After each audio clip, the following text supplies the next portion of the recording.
Hello everyone, welcome to my YouTube channel Mamta maths tutorial. और आज का स्पेशल लेक्चर रहेगा आपका जो आज एग्जाम हुआ था स्टूडेंट असेसमेंट सैट 3 में क्लास 12th में मैथ्स का, उस एग्जाम में आए हुए क्वेश्चंस को हम डिस्कस करेंगे। फर्स्ट हम देखिए बच्चे, evaluate the definite integral 0 to 1 dx upon में 1 प्लस एक्स स्क्वायर। हमें इसकी वैल्यू निकालनी है। हमें पता है 1 अपॉन 1 प्लस एक्स स्क्वायर का इंटीग्रेशन क्या होता है, टेंजेंट इनवर्स x। और फिर हमने इस पे लिमिट लगानी है, upper limit minus lower limit, tangent inverse 1 minus tangent inverse 0। Tangent inverse 1 की वैल्यू क्या होती है, पाई बाय 4, और ये वैल्यू 0। आंसर क्या आ गया आपके पास, पाई बाय 4। ऑप्शंस के अकॉर्डिंग ऑप्शन ए आपका करेक्ट ऑप्शन है। Question number second. By using the properties of definite integrals, evaluate the integral minus pi by 2 से pi by 2 sin की पावर 7x dx। अगर हम प्रॉपर्टीज देखें definite integral की, तो minus a to a f of x dx। अगर आपके पास ऐसा फंक्शन है और ये ऑड फंक्शन है तो इसकी डायरेक्ट वैल्यू 0 हो जाती है। ऑड का मतलब अगर हम x की जगह माइनस एक्स रखें तो वो माइनस एफ ऑफ एक्स बन जाए। यहाँ पे साइन की पावर 7x है, ये आपके पास ओड फंक्शन है, और minus A to A limit भी आपके पास ऐसे ही है, माइनस पाई बाय 2 से पाई बाय 2 ओड फंक्शन होता है, तो उसकी डायरेक्ट वैल्यू क्या आ जाती है, 0। ऑप्शन सी आपके पास क्या आएगा, करेक्ट ऑप्शन आएगा। Next question, question number third को देखते हैं कैसे सॉल्व होगा। Question number third. Find the area of the region bounded by the curve this x equal to 2, x equal to 4 and x-axis in the first quadrant.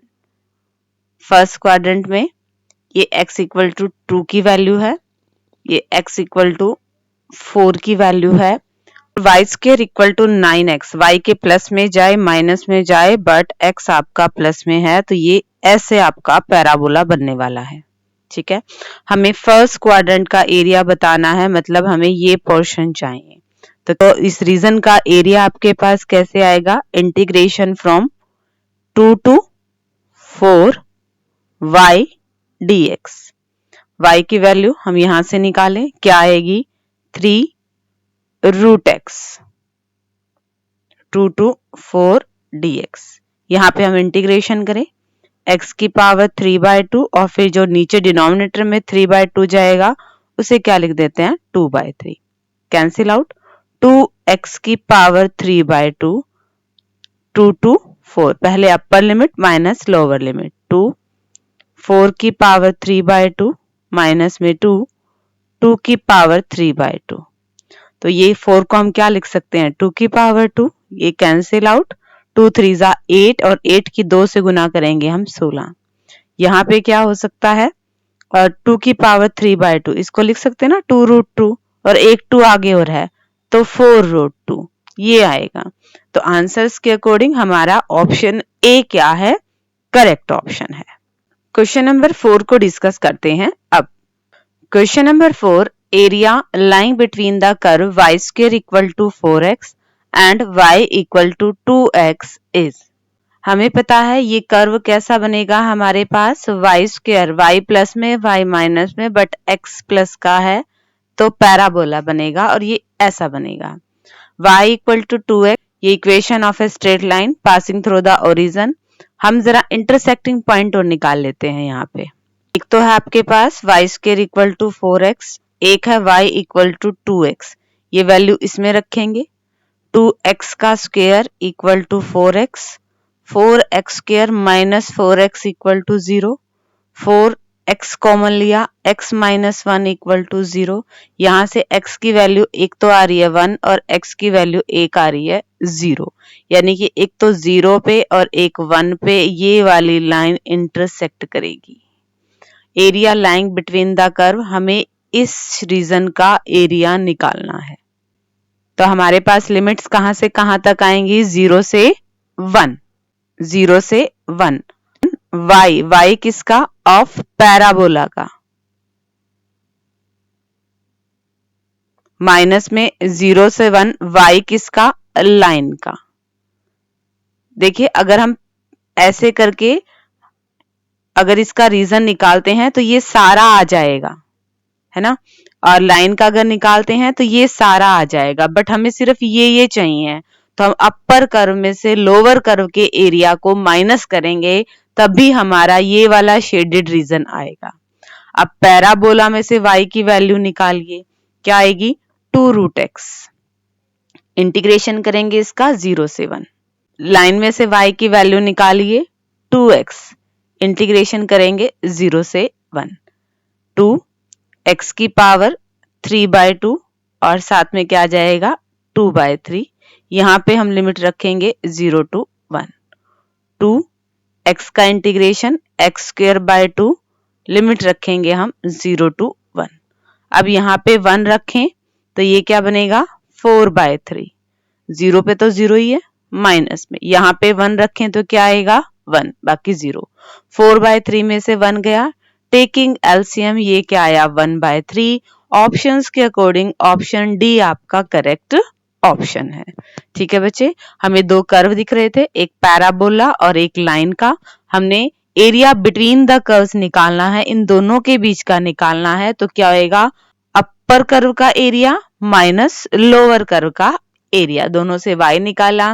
Limit हमें मिल चुकी है, upper limit minus lower limit किया और हमें हमारा answer मिल गया। Question number 5, the order of the differential equation 2x² y double dash, यहाँ पे y डबल डैश का मतलब है d2y/dx², माइनस में 3y डैश, y डैश का मतलब है dy/dx plus y equal to 0। Order हमने निकालना है, हाईएस्ट ऑर्डर यहाँ पे कितना है, डेरिवेटिव की हाईएस्ट ऑर्डर यहाँ पे है 2, तो इसका पूरी डिफरेंशियल इक्वेशन का ऑर्डर भी क्या हो जाएगा आपके पास 2। ऑप्शन ए आपका करेक्ट ऑप्शन आएगा। क्वेश्चन नंबर 6 देखते हैं कैसे सॉल्व होगा। Question number 6, find the general solution of differential equation dy/dx equal to 1 plus y² upon में 1 प्लस x²। हम इस टाइप की डिफरेंशियल इक्वेशन में क्या करते थे, वेरिएबल्स को सेपरेट कर रहे थे, y को एक तरफ और x को एक तरफ, तो y को यहाँ लेके जाएंगे dy अपॉन में 1 प्लस y² और dx अपॉन में 1 प्लस x², ये बनेगा। Taking integration on both side, यहाँ पे इंटीग्रेशन हमारे पास आएगा टेंजेंट इनवर्स y और यहाँ पे इंटीग्रेशन आएगा टेंजेंट इनवर्स x। एक साइड हमें क्या लेना होता है, कांस्टेंट ऑफ इंटीग्रेशन, तो आप प्लस में c से लिख सकते हैं और यहाँ पे ये आ गया आपके पास general solution. Question number 7, general solution of given differential equation dy/dx equal to under the root 4 minus में y² is sine inverse y/2 equal to x plus c। Yes या नो आपने ये बताना था। यहाँ पे हिंदी में स्टेटमेंट अलग दे रखी है, ये प्रिंटिंग मिस्टेक हो गया है, इंग्लिश की स्टेटमेंट आपके पास सही है। अगेन अगर हम इसका सॉल्यूशन निकालें, वेरिएबल्स को सेपरेट करें, तो हमारे पास बनेगा dy under the root 4 minus में y², इधर dx। Taking integration on both side, 1 upon में अंडर द रूट 4 को लिख सकते हैं ना 2 का स्क्वायर, तो ये हमारे पास फार्मूला बना है integration dx upon under the root a² minus x² का, और ये होता है साइन इनवर्स x/a, तो यहाँ पे क्या बनेगा, ये साइन इनवर्स y/2। यहाँ पे हम 1 का इंटीग्रेशन करेंगे x प्लस में c, तो इस डिफरेंशियल इक्वेशन का जनरल सॉल्यूशन यही है। ये हमसे पूछ रहा था यस या नो, तो इसका आंसर क्या आएगा, यस, हाँ, ये इसका सॉल्यूशन है। Question number 8, probability of a equal to 0.8, probability of b equal to 0.5, probability of b by a equal to 0.4, then find probability of a intersection b। अब हमें ये प्रोबेबिलिटी निकालनी है, यहाँ पे हमें कंडीशनल प्रोबेबिलिटी मिल रही है b by a। इसका फॉर्मूला क्या होता है, probability of b intersection a divide by probability of a। ये वैल्यू हमें कितनी गिवन है 0.4, ये तो हमें निकालना है, a इंटरसेक्शन b कह दो या b इंटरसेक्शन a कह दो। a की प्रोबेबिलिटी क्या है 0.8, क्रॉस मल्टीप्लाई कर दीजिए, probability of A intersection B हमारे पास क्या आ गया 0.32। ठीक है बच्चे। Question number 9, given that the events A and B such that probability of A equal to 0.5, probability of A intersection B equal to 3.5 and probability of B equal to X. Find X if the events are independent. अगर हमारे पास events independent होते हैं तो formula होता है क्या, probability of A intersection B equal to probability of A into probability of B. ये value हमारे पास 3/5 है, A की वैल्यू 0.5 है और B की प्रोबेबिलिटी हमारे पास क्या है, X है। हमें X की वैल्यू निकालने हैं, इधर ले आते हैं, पॉइंट हटा दिया, 5/10, 3/5, साइड चेंज होगी तो 10/5 इक्वल टू X, 5 से काटा 2, X की वैल्यू क्या आई है 6/5। अगर यहाँ हमारे पास ऑप्शंस होते तो बात अलग थी, वैसे तो यहाँ पे x की वैल्यू 6/5 आ रही है, बट कभी भी प्रोबेबिलिटी आपकी 1 से बड़ी नहीं होती है। बट अगर यहाँ पे इसके अकॉर्डिंग, स्टेटमेंट के अकॉर्डिंग आपकी x की वैल्यू यही आनी है, या फिर स्टेटमेंट में कोई मिस्टेक कर रखी है। आई थिंक कैलकुलेशन तो सही है। Probability of A intersection B equal to probability of A to probability of B, यही होता है। इसकी वैल्यू हमने रखी 3/5, ए की वैल्यू हमें गिवन है, प्रोबेबिलिटी 5 पॉइंट हटाया 10, हमें x की वैल्यू निकालनी है, साइड चेंज की 5/10 किस में पलटा 10/5 में, और ये x की वैल्यू 6/5 आ रही है। स्टेटमेंट के अकॉर्डिंग आपके पास x की वैल्यू यही आएगी। क्वेश्चन नंबर 10 देखिए कैसे सॉल्व होगा। Question number 10, solve the differential equation dy by dx equal to x plus y by x। हमें साफ साफ दिख रहा है ये होमोजीनियस डिफरेंशियल इक्वेशन है हमारे पास, तो हम यहाँ पे सब्स्टिट्यूशन कर दे, y को हम क्या पुट कर देते हैं vx, तो हमारे पास dy by dx क्या बनेगा v u into v से u as it is derivative of v plus v as it is, और ये बन गया हमारे पास dv by dx। यहाँ पे वैल्यू रिप्लेस करें, dy by dx की क्या बनेगी v प्लस में x dv by dx, और यहाँ पे x प्लस में vx by में x। यहाँ पे सोल्व करें, x अगर हम कॉमन लेंगे v प्लस में x dv by dx, x common ले 1 प्लस में v divide by x, v plus का है साइड चेंज करते हैं, 1 प्लस में v माइनस में v कैंसिल आउट हो गया, dv बाय dx हमारे पास क्या आ गया है 1/x।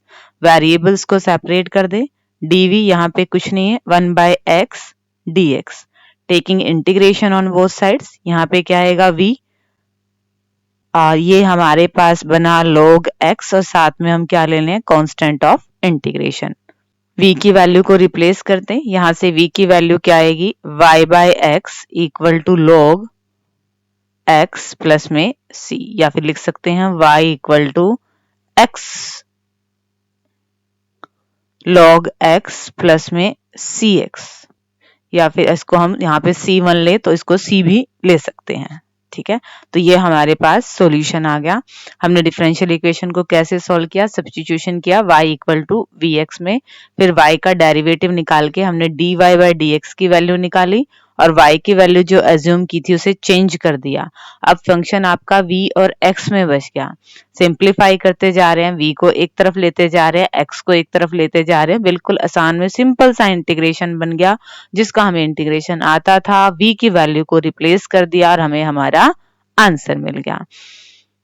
क्वेश्चन नंबर 11 को डिस्कस करते हैं। अब question number 11, by using the properties और डेफिनेट इंटीग्रल की प्रॉपर्टीज का यूज करते हुए आपने इंटीग्रेशन को इवेलुएट करना है। 0 से π/2 sin x अपॉन में 1 प्लस में cos square x dx।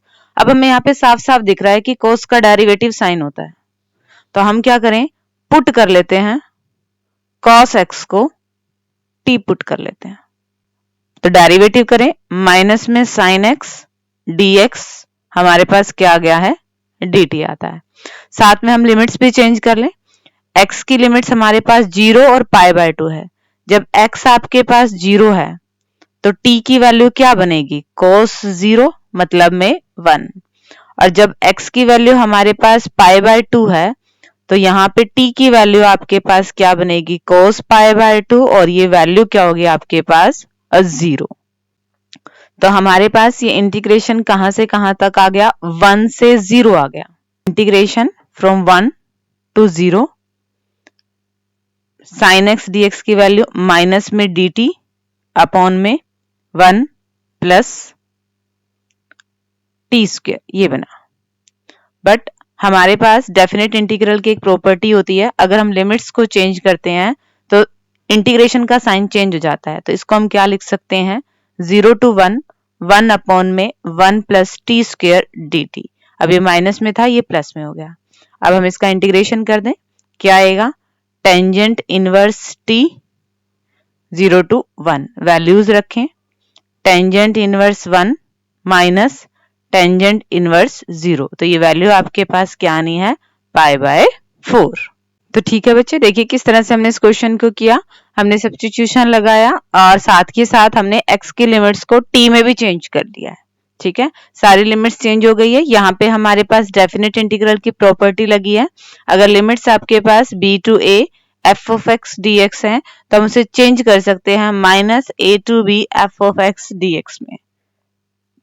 तो यहाँ पे हमने डेफिनेट इंटीग्रल की प्रॉपर्टी लगाई, इंटीग्रेशन किया, बाकी upper limit and minus lower limit, और हमें हमारा आंसर मिल गया। क्वेश्चन नंबर 12 में देखते हैं उसे कैसे सॉल्व हो सकता है। Question number 12, an insurance company insured 2000 scooter driver, 4000 car driver, 6000 truck driver. इस तरह से हमारे पास क्या है, इंश्योरेंस कंपनी के पास ड्राइवर्स की संख्या है। The probability of accidents are 0.01। Scooter से इतने एक्सीडेंट होते हैं, कार से 0.03 और ट्रक से 0.15। One of the insured person meets an accident। किसी पर्सन का एक्सीडेंट हो जाता है। What is the probability that he is a scooter driver? कि वो क्या है, स्कूटर ड्राइवर है। तो यहाँ पे ऑब्वियसली हम हमारे बेस थ्योरम का यूज करने वाले हैं। E1 हम इवेंट मान लेते हैं स्कूटर के लिए, E2 मान लेते हैं कार के लिए और E3 मान लेते हैं ट्रक के लिए। तो E1 की प्रोबेबिलिटी क्या हो जाएगी, 2000, और ये टोटल क्या है, 6 और 4 10 और 2 12,000 है टोटल। तो ये हमारे पास प्रोबेबिलिटी आ गई है 1/6। प्रोबेबिलिटी ऑफ E2, ये कार ड्राइवर कितने हैं, 4000 और टोटल कितने हैं 12,000, और यहाँ पे प्रोबेबिलिटी आ गई 1/3।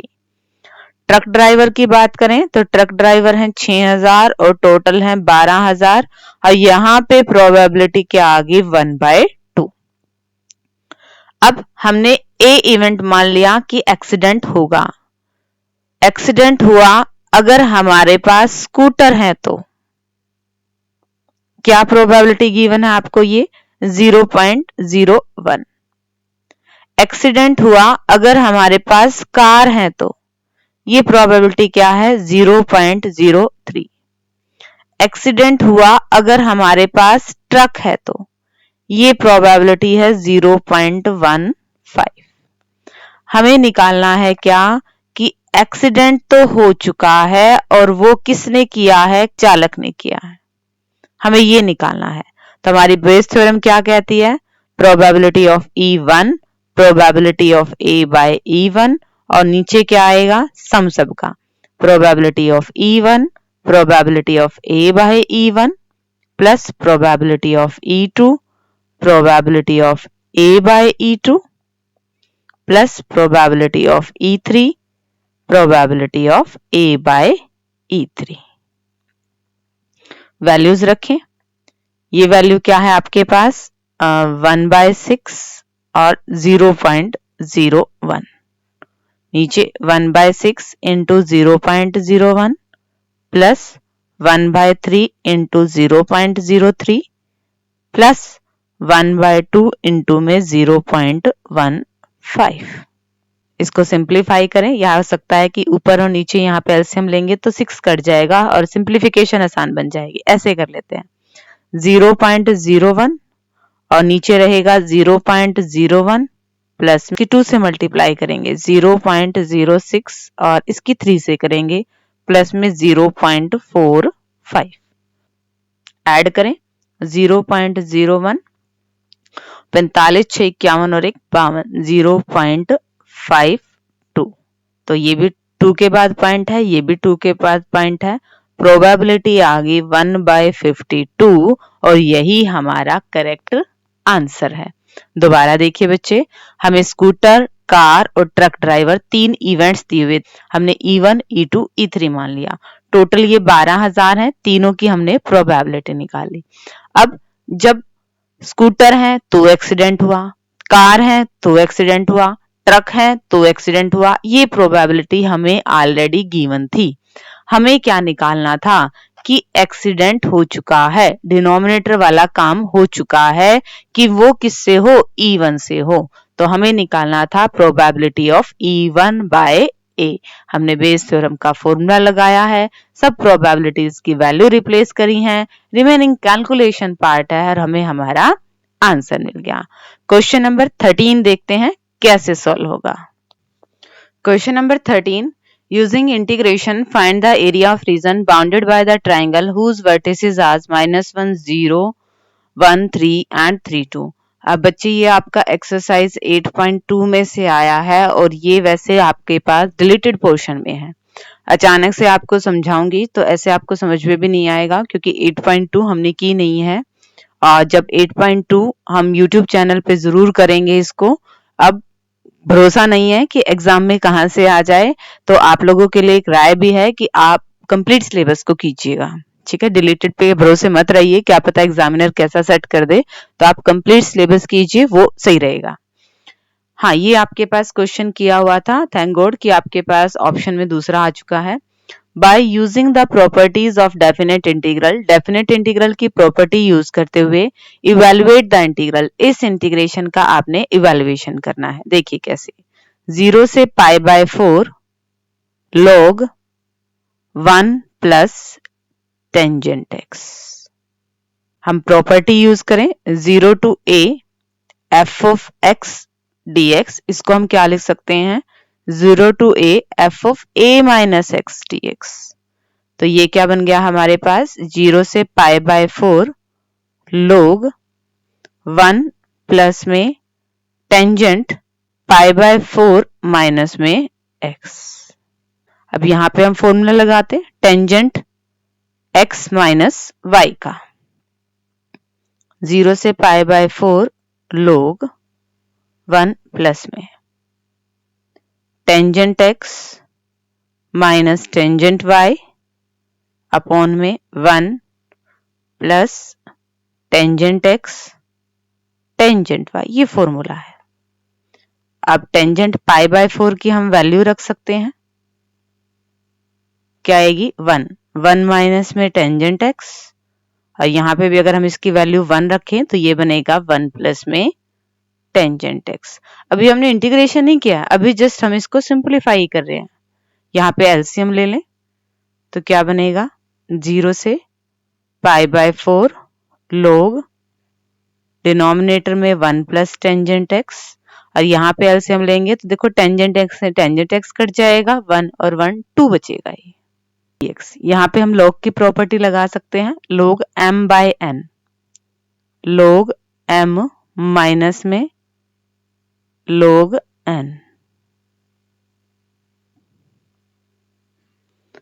0 से π/4 ही है लिमिट, 0 से π/4 ही लिमिट है। अब देखिए ये किसके इक्वल है, अगर हम इसको i माने तो ये भी आपके पास i ही है। i इक्वल टू 0 से π/4 log 2 माइनस में i आ गया, i और i को एक तरफ करेंगे 2i इक्वल टू 0 से π/4 log 2। log 2 तो एक कांस्टेंट टर्म ही है, यहाँ पे इंटीग्रेशन करेंगे x और फिर हम रखेंगे अपर लिमिट माइनस में लोअर लिमिट, तो ये आ गया हमारे पास π/4 log 2। हमें तो सिर्फ i की वैल्यू चाहिए है, तो 2 डिवाइड में चला जाएगा और i की वैल्यू क्या आ जाएगी हमारे पास π/8 log 2। ये आपका आंसर आ जाएगा। दोबारा देखिए बच्चे, हमने क्या किया, इंटीग्रेशन 0 से π/4 log 1 plus tangent x dx को क्या मान लिया, I मान लिया। अब प्रॉपर्टीज का यूज किया, फिर tangent x minus tangent y का हमने फॉर्मूला यूज किया, एलसीएम लिया, सिंप्लीफाई किया, लोग भी दे रखा था तो लोग की प्रॉपर्टी का यूज किया। अब ध्यान से देखा तो ये दोबारा से हमारी स्टेटमेंट ही आ गई, यानी कि आई की वैल्यू आ गई, हमें आई की वैल्यू ही निकालनी थी। आई को एक तरफ किया, ये कांस्टेंट टर्म बचा, integration upper limit minus lower limit और सिंप्लीफाई किया तो हमें हमारा आंसर मिल गया। ठीक है बच्चे, इसी के साथ आज हमने क्या किया, हमने सेट का जो आपका एग्जाम आया है उसका डिस्कशन किया। होप कि आपको जितने भी आज क्वेश्चन कराए हैं ये अच्छे से समझ में आ गए होंगे। आपके लिए बेस्ट विशेस हैं, आप अपने नेक्स्ट एग्जाम की और भी बहुत अच्छी तैयारी करते रहिए। Okay students, thank you, have a nice day.